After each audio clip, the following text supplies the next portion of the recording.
What a lovely day, blue skies, a little bit of wind about, but how nice to have it dry, because we have had a lot of rain through March. I mean a lot of rain. We had such a dry January and February, and it really made up for it in March. Yeah, nice weather today. Quick catch up. I am just up chucking some urea and humic acid on some paddocks. I had to turn some ewes out later this week, next week, end of this week, sorry. So I'm just mid refill at the moment in the field, just grabbing my cans. Excuse the wind, I still haven't got microphone set up or even put my earbuds in. So yeah, quick catch up. Didn't start lambing until 14th March, which was the plan. We had a little one 5 weeks ago, little girl, which is great. She's really good. Yeah, family's all good. That's why I put lambing back.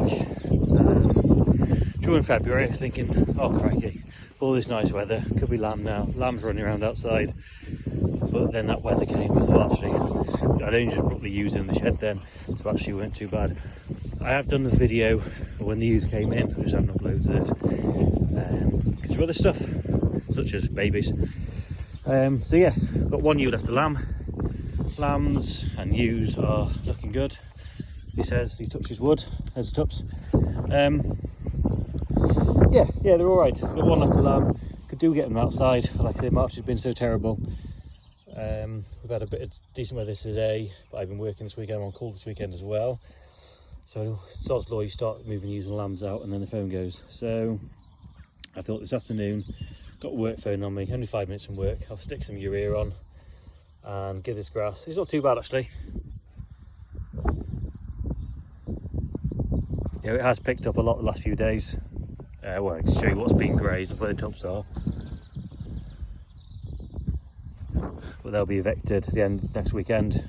And I can put a bit on there, and then I got a bit more room to move the ewes.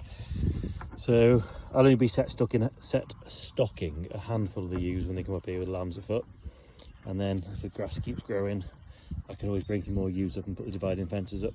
It's easier to add ewes than it is to take them away, especially with lambs. So some will stay at home run with dad's sheep. So yeah, we'll get on the shed after I've done this. I got a ewe this morning. I spotted the head down a little bit. Pretty sure it's mastitis just starting. She's a good single ewe, probably just a bit too much milk on it. So I'll show what I've done with her. Got some antibiotics and things into her straight away, so touching wood again, she'll be alright. So yeah, this is the rig. I can't remember if I did a video on this last year or not, but nice and simple. It's just my sprayer on the quad, simple 2 metre boom, running to a battery on the front, and this is what we're on. Some foliar N, 200 litres of water to the hectare with 20 litres of this in it. Obviously I can't get 200 litres in my sprayer, but yeah. And then some Cypher humic acid, which is good for the soil, or so my agronomist stroke brother tells me. So this is going on at the moment. I've got one part left to do. Yeah, got a nice gap in the weather. It'll be taking it in nicely through the leaf. Yeah, it's, for me, the easy way of doing it at the moment. The price of granular fertiliser in small bags is absolutely scandalous. I just haven't got enough at the moment for a big bag, and Dad doesn't put fert on usually till May, and I need this to give me a bit of a kick because I don't rely on grass so much, and it works. It's all right, and my time doesn't cost me anything at the moment. And to be honest with you, it's not too bad. So I'm going to crack on with this, and then we'll have a look at it. That is the urea finished on that bit of grass. Just coming out of the shed now. Got 3 pet lambs, my lambs, Kate lambs, whatever you call them. This one here was a triplet. One at the back was a bit wonky when he was born. He's coming to good lamb now, but of course his mother won't have him back. That's fine. And then number 7 I pulled off yesterday. And he actually come onto the teats quite well. Basically, when he was born, his mother decided that she didn't want him. I don't know why, because she lambed him, and I saw her lamb him and licked him, but then decided she didn't want one. So she went on the adopter thing for about 36 hours, obviously let him off every few hours, and then took to him great. And then about 4 or 5 days later, I just noticed just wasn't doing. So I pulled him off, and actually he's gone onto the feeder quite good. It's just teats and fastens off an old shepherdess feeder, non-return valves, and then just fresh milk every day. Mix up every day, and then every 3 days I flush the lines through and run Milton through, let the Milton sit there for 40 minutes, then flush it through clean water, and away to go. Just keeps them clean. Buckets washed every day. Keep the milk clean. That's the way we do it. Going to come and look at a ewe here now. Number 10 there. This is ewe I was talking about. It's just starting with mastitis. Yes, just this morning she had her head down. It was hanging back. Didn't look very good. I'm pretty sure she started with a bit of mastitis. So, 3 mils Metacam under the skin, 8 mils of Trimox LA, which is penicillin, and touch wood, that seems to work for us. But you've got to catch them early. In the field, it's harder. You don't tend to see them until it's titted in a little bit, and then you know, your Draxin or your Zatran then as a stronger antibiotic. But we find if you catch him early, Metacam's anti-inflammatory and it eases the pain a little bit, which means they carry on eating and carry on letting the lamb suckle. And then Trimox LA, and I repeat the Metacam at 36 hours, and I repeat the Trimox every 48 hours. 3 injections of each tends to clear it up. And it seems to work, but like I say, I'm not a vet. That's not a veterinary advice. That's just 24 years of messing about with sheep. It's taught me that. So I'm going to feed these up and wrap up. I'm going to try and put into this video the early lambing footage. I'll get a clip of some using lambs now, and then just try and make something. But thank you very much for watching. I hope people enjoy these. I know not many people watch them, but it keeps me sane. So here we are, just liming the lambing pens now.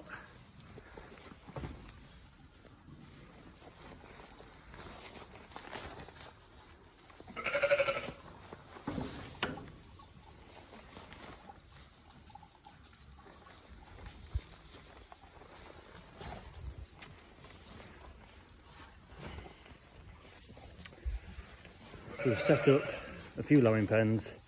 We're not due for between 10 days and a fortnight now. These are twins.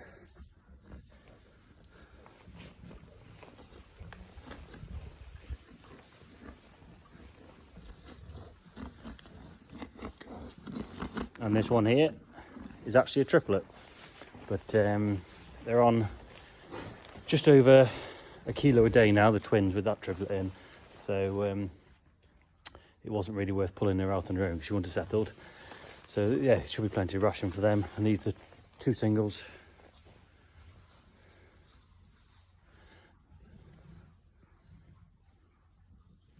The one with the red bum there is a repeat. So she's having next to nothing. Well, the singles really having next to nothing anyway. So the lamb scans are at 200%, which I'm happy with.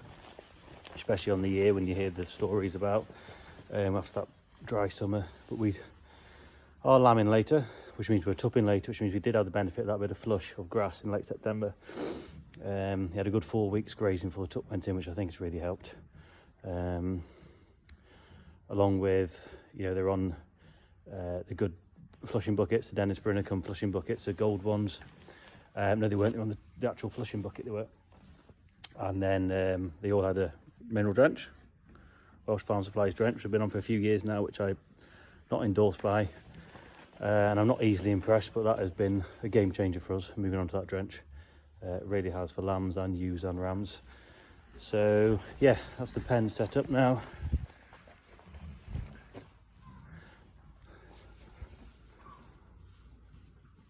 I just want a good bed of straw, and then they'll have 2 weeks or 10 days, 2 weeks with nothing in them. It's not ideal going on to existing bedding, but I haven't got much of the option at the moment because these are lambing so much later than the main lot. They've been on their own in a completely separate shed. These are basically our old commercial lambing sheds. We used to lamb a lot of commercials, just use like storage sheds and general purpose sheds now. So it's just a mashup of hurdles and a hay ring really, but it works. Less money you spend on hurdles and hay and stuff like that. Equipment. Once you've got your Bay Essentials, it gives you money for genetics, which was my thinking when I went up, you know, moved towards me doing my own stuff, which I think is paying off. So yeah, lovely.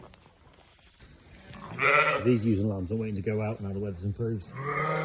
Just since they've been born, about a fortnight old, we've just had the worst weather. So yeah, they're looking all right. And then these were a set of triplets born yesterday. Keep offering a bit of milk, but they're not interested at the moment. She's a gimmer, year old, first lamb in, so happy days with that. Just this little ewe left to lamb. Two set of twins, hanging on, aren't you? Next day or two. Another gimmer. This is 36 hours old. Lovely, lovely single ewe lamb. Again, lambed herself. Happy days. And here are everything in here has been born within the last 6 to 7 days.